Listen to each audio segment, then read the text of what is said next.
Nkuko umugaba mukuru w'ingabo wa buri gihugu cyose ari bihe anyura imbere y'ingabo, aribyo bita mu Gifaransa passer en revue les troupes, niko Uwiteka uyu mwanya amaso ye ari waragendagenda muri buri gihugu cyose. Amaso afite imirasire aruta y'izuba, nta na kimwe gihishwe imbere y'iyo Mana. Arareba buri gihugu, buri gace kose, ni bane bamutegereje n'imitima iboneye. Niyo mpamvu mubona benshi abigeze kwizera bararambiwe, abigeze kunezerwa umwami bariho baragwa ivutu, bariho barasubira inyuma, bariho baragwa isari. Wizera ko ahagaze ni igihe cyo kureba neza ngo ntagwe, kuko ijoro rirakuze bwenda gucya. Agakiza kacu karatwegereye kurusha igihe twizeraga. Niyo mpamvu muri iki gihe Satani arazi ibihe, arazi yuko umwe bahanganye nawe mu butayu kamunesha, umwe bahanganye nawe kuzimu akamwambura imfunguzo z'ikuzimu n'iz'urupfu, umwe bazutse arazi ko ari bugufi, arazi ko agira garuke, arazi ko amahanga ari hafi gusukwaho umujinya w'Imana. Na niyo mpamvu akaza umurego agakoresha ibintu byose biboneka kugira ngo yigarurire ubugingo bwa benshi. Na niyo mpamvu isi igenda yinjira cyane mu gusenga ibintu aho gusenga iyabiremye. Kigihe ni igihe gikomeye mwana w'Imana, tega amatwi, tega amatwi, tega amatwi. Wafuma ubaho ntacyo ufite, ariko utunze umutima uboneye, kuko n'abafite bari hafi kubivuma, nimba ari byo bizatuma batabona umwami. Umwuka aravuga ngo asigaye igihe gito, ugira ze ntazatinda, ariko umukiranutsi wanjye azabeshwaho no kwizera kwe. Ngo nawe nasubira inyuma ntabwo azanezeza umutima wanjye. Tweho ntabwo turi mu basubira inyuma ngo barimbuke, ariko turi mu bazakomeza kwizera ngo barokore ubugingo bwabo. Icyo ni cyo Umwuka abwira itorero uyu munsi. Amen.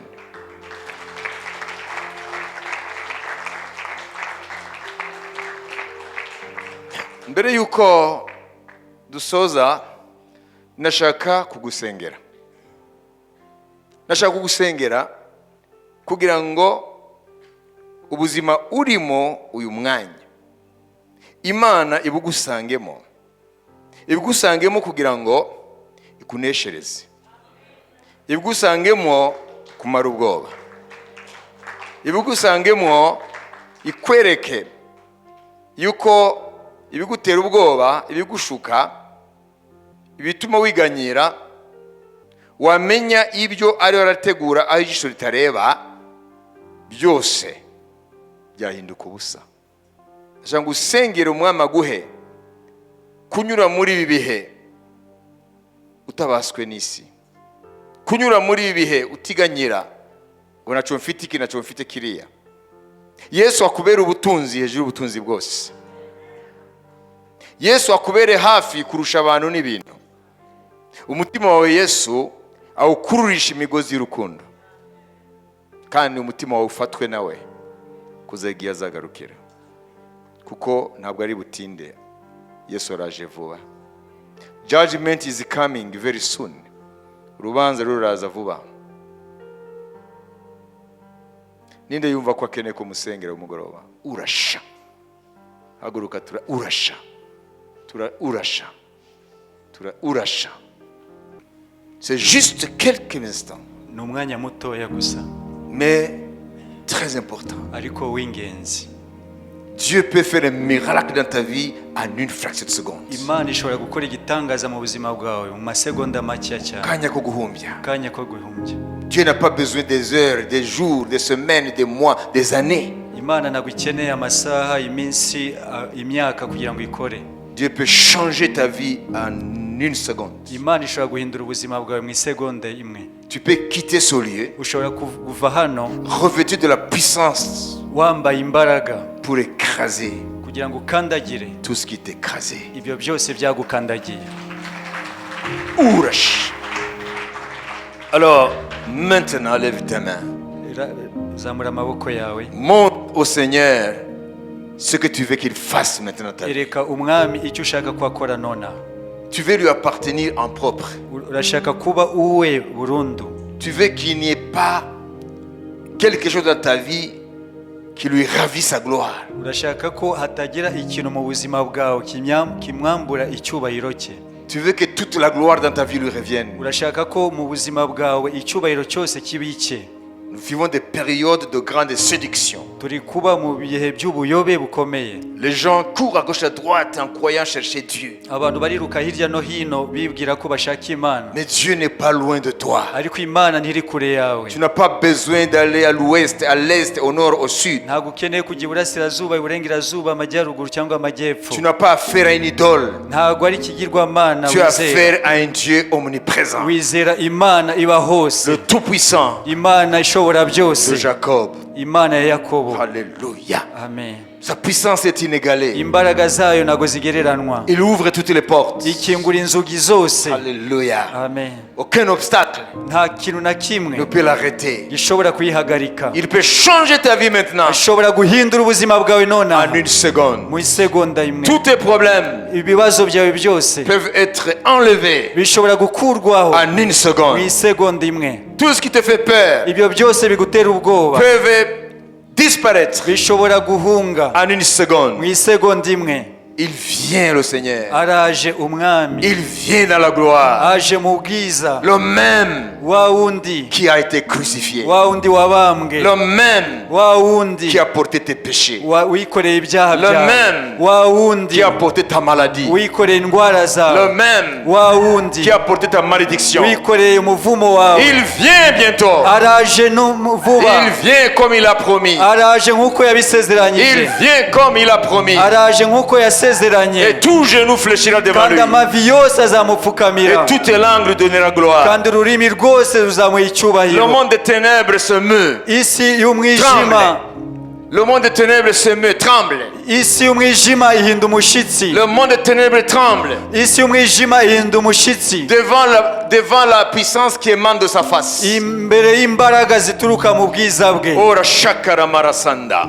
La Bible dit, Bibiliya iravuga ngo lorsque Jean l'a vu dans l'île de Patmos, igihe Yohana yamubonaga mu kirwa cya Patimo, en le décrivant uko yerekanye ukuntu yamubonye dans le chapitre 1er de l'Apocalypse, mu gice cya mbere cy'ibyahishuwe, il Yohana avait des yeux comme des flammes de feu. ngo yari afite amaso yaka nk'ibirimi Aujourd'hui, by'umuriro. avec la science, nous pouvons comprendre ce que c'est. Uyu munsi dushingiye kuri siyansi dushobora gusobanukirwa icyo Qu'est-ce que ça bisobanura. veut dire? Bisobanuye iki? Jésus dans la gloire, Yesu mu bwiza il a des yeux comme des flammes de feu. afite amaso yaka nk'ibirimi by'umuriro. Nous, nos yeux Twebwe amaso yacu fonctionnent à l'optique, les rayons optiques. areba Mais- icyerekezo kimwe, Mais Jésus ariko Yesu a des yeux plus puissants que les rayons gamma, afite amaso areba kurusha za reyo gama, plus que les rayons X, zirusha za reyo X, plus les rayons gamma. birenze za reyo gama. Le flamme de feu sort de ses yeux. Ibirimi by'umuriro bisohoka mu maso ye. Ça veut dire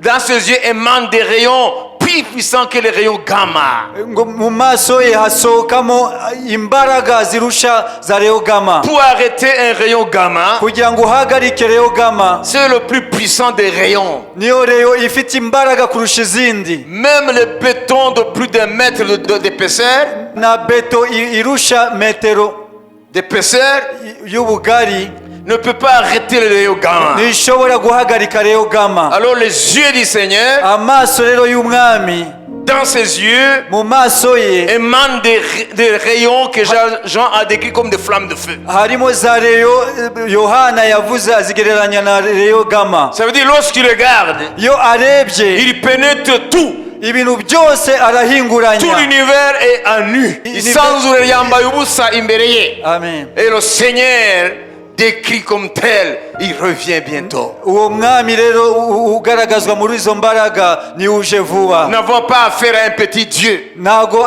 imana twizera ari akamana gato, Nous avons affaire au Dieu tout-puissant. twizera imana ishobora byose. Dans le nom de Mu Jésus, izina rya Yesu, que ce Dieu tout-puissant, iyo mana ishobora byose avec les flammes de feu dans ses yeux, n'ibirimi by'umuriro mu maso hayo rencontre tes besoins maintenant. ihure n'ibibazo byawe nonaha, Rencontre tes maladies maintenant. ahure n'indwara yawe nonaha, Rencontre ta misère maintenant. ahure n'ibikugoye nonaha, Rencontre ta pauvreté maintenant. ahure n'ubukene bwawe nonaha, Rencontre tes adversaires maintenant. ahure n'abanzi bawe nonaha, Rencontre tes fardeaux maintenant. ahure n'imitwaro yawe Et nonaha, qu'il accomplisse kandi en asoze cet instant même nonaha où nous le prions uko turi un kumuhamagara miracle dans igitangaza sa vie maintenant. mu buzima bwawe Que tu nonaha. repartes de ce lieu Nusohoka ahantu transformé, wahinduwe neza, plein de joie, wuzuye umunezero, plein de feu wuzuye umuriro, pour parler de lui. kugira ngo umuhamirize. Toi qui n'as pas encore reçu Jésus, Wowe utarakira Yesu ne quitte pas ce lieu ntuve hano sans recevoir ce Seigneur. utarakira uwo mwami. Demain sera trop tard. Ejo uzaba utinze. Dans le nom de Mu Jésus, izina rya Yesu, demain ce n'est pas pour toi. ejo ntabwo warahawe, Il faut recevoir aujourd'hui. ukwiriye kumwakira uyu Et munsi. toi qui as rétrogradé, Wowe wasubiye inyuma, c'est le moment de revenir à lui. nicyo gihe cyo kumugarukira, C'est le moment de revenir à lui. ni igihe cyo kugarukira umwami. Toi qui as rétrogradé, Wowe wasubiye inyuma, toi qui es froid, wowe wakonje, Dieu te dit au soir, imana irakubwiye muri uyu c'est le mugoroba, moment nicyo gihe, d'être froid ou bouillant.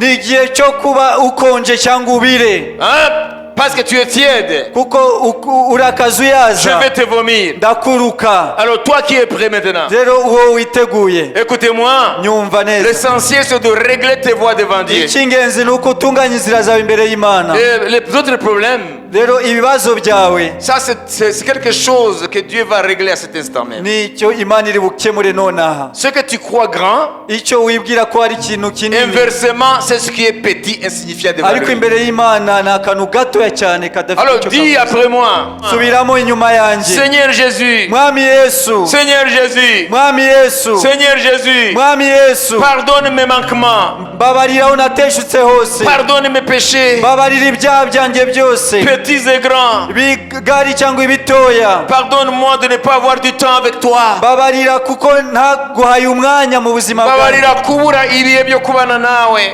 Pardonne-moi mbabarira chaque fois que je manque du temps pour toi. igihe cyose ko kubura umwanya wo kukwegera De lire ta parole, no gusoma ijambo de ryawe méditer ta no parole, kuritekerezaho de communier avec toi. no gusabana nawe, Pardonne-moi mes manquements. mbabarira aho nateshutse hose, Pardonne mon incrédulité. mbabarira kutizera, Pardonne mes peurs. mbabarira ubwoba, Je crains ndatinya, ce qui devait me craindre. ndatinya ibyari bikwiriye kuntinya. Je demande pardon, Seigneur. Umbabarire mwami, Transforme-moi mpindura en une nouvelle personne. mbe umuntu musha, Comme tu l'as fait avec le roi Saul. nkuko Saül. wahinduye Sawuli, Le roi Saül. nkuko wahinduye umwami Sawuli Lorsqu'il a rencontré les fils des prophètes. igihe yahuye n'itsinda no. ry'abahanuzi, Alors le Saint-Esprit est tombé sur lui. umwuka wera Il amumanukiye, est devenu une autre yahise personne. ahinduka undi muntu. Est-ce que tu as prié cette prière? Ese wasenze iryo sengesho? Est-ce que tu as prié cette prière? Ese wasenze iryo sengesho? Toi qui as prié cette prière, Wowe wasenze iryo sengesho, reçois la visitation de Dieu akira maintenant. kugenerwa n'Imana Que le nona. Seigneur vivant Umwami muzima vienne te transformer maintenant. aje kuguhindura nonaha. Le Seigneur vivant Umwami muzima vienne te transformer aje maintenant. kuguhindura nonaha. Le Seigneur vivant Umwami muzima vienne changer ton cœur. aje guhindura umutima Que le wawe. Seigneur vivant Umwami muzima change ton cœur. ahindura umutima Que le wawe. Seigneur vivant Umwami muzima transforme ta vie. ahindura ubuzima Dans le bwawe. nom de Mu Jésus, izina rya Yesu, que tous les fardeaux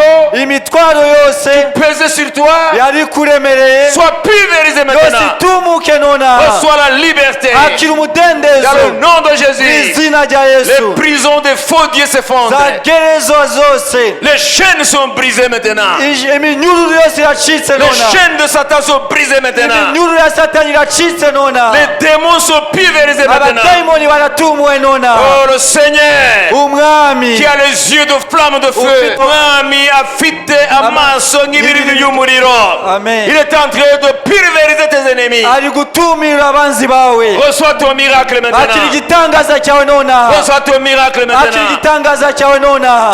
Tes ténèbres sont changées en lumière. umwijima uhindutse umucyo. Les ténèbres sont changées en lumière. umwijima uhindutse umucyo. Tes ténèbres sont changées en lumière. umwijima wawe uhindutse umucyo.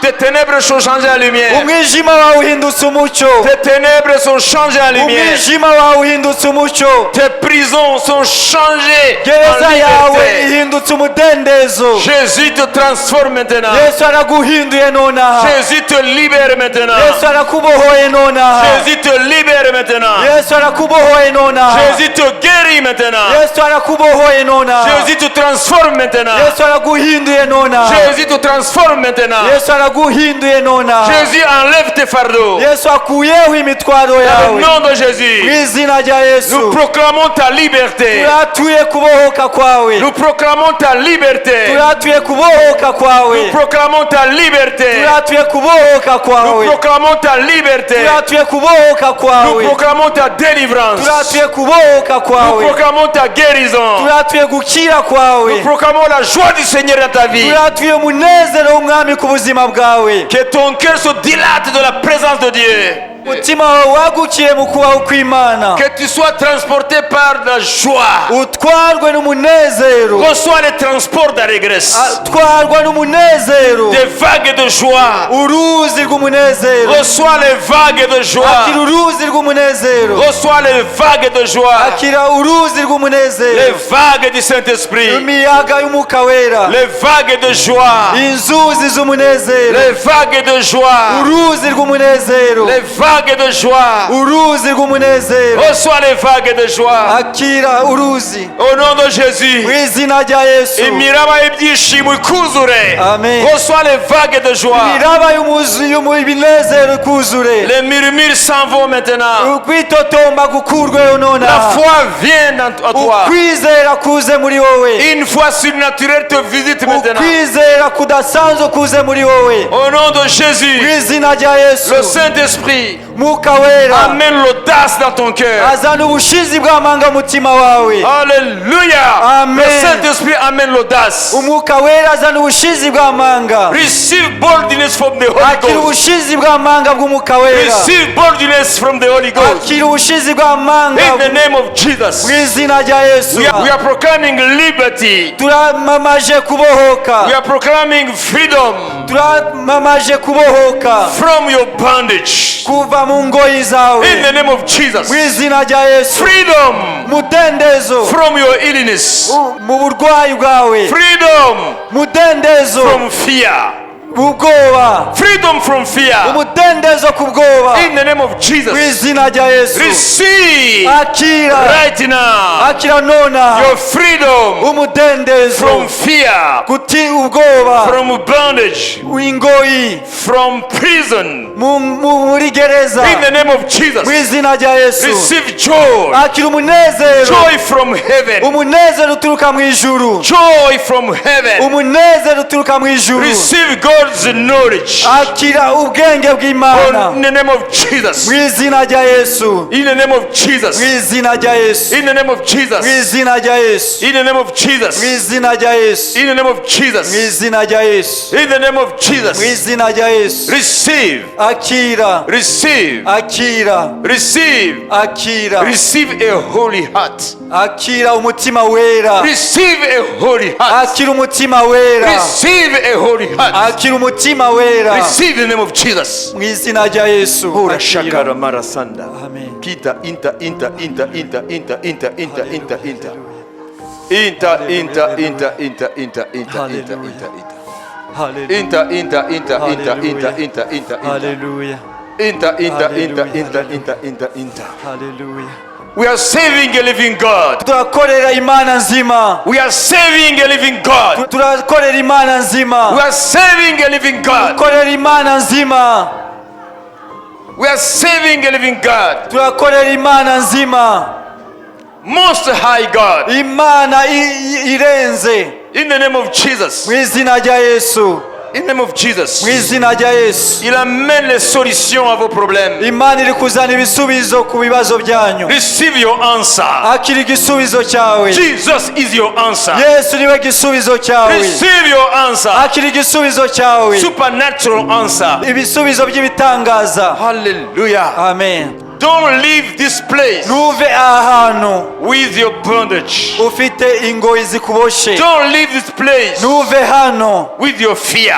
n'ubwoba. Don't leave this place Ntuve ahantu with your illness. ufite uburwayi. Don't leave this place Ntuve ahantu with your weakness. ufite intege nke. Don't leave this place Ntuve ahantu with your weakness. ufite intege nke. Don't leave this place Ntuve ahantu with your fear. ufite ubwoba. Don't leave this place Ntuve ahantu with your prison. ufite ingoyi. Jesus is here for you Yesu ari hano ku to bwawe set you free kugira ngo akubature from the power of sin. munsi y'imbaraga z'icyaha. Jesus of Nazareth Yesu w'i Nazareti is here ari hano through the Holy Ghost binyuze mu Mwuka to Wera set you free kugira ngo akubohore from your sin, ku cyaha from kikubase, the power of sin, ku mbaraga z'icyaha, power of disease, imbaraga z'uburwayi, power of poverty. imbaraga z'ubukene. In the name of Jesus, Mu izina rya Yesu receive akira, your touch.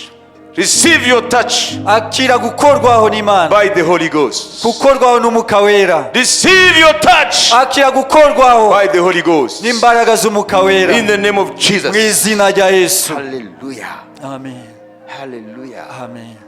Hallelujah. Amen.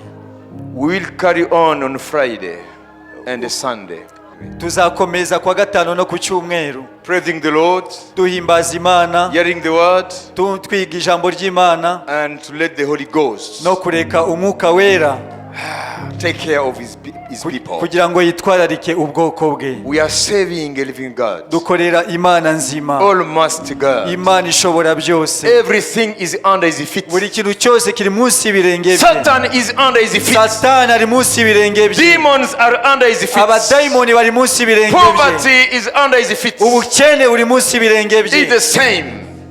He's the same. Ni wa wundi nyine Yesterday uko yahoze kera today n'uyu munsi and forever. n'iteka ryose. Clap your hands for Jesus. Reka tumukomere amashyi umwami Yesu.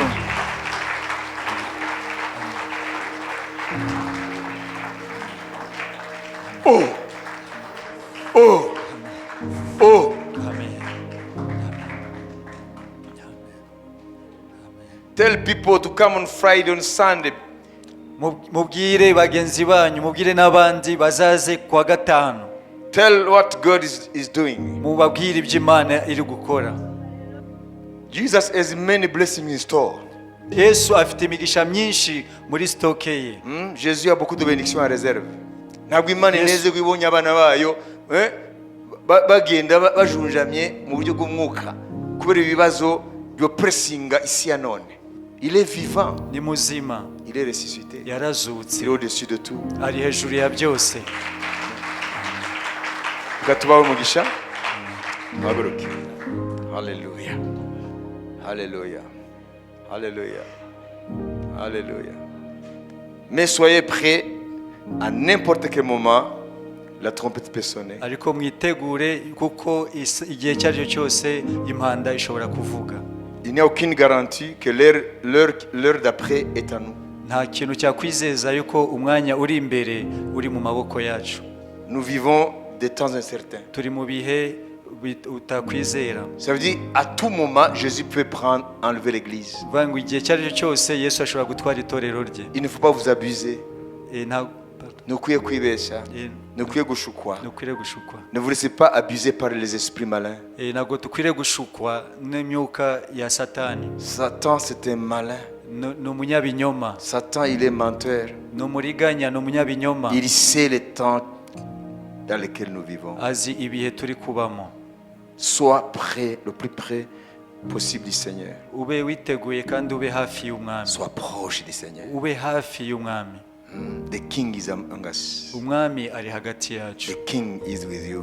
Umwami ari muri wowe. Call upon his name. Uhamagara izina rye. Every time. Igihe cyose.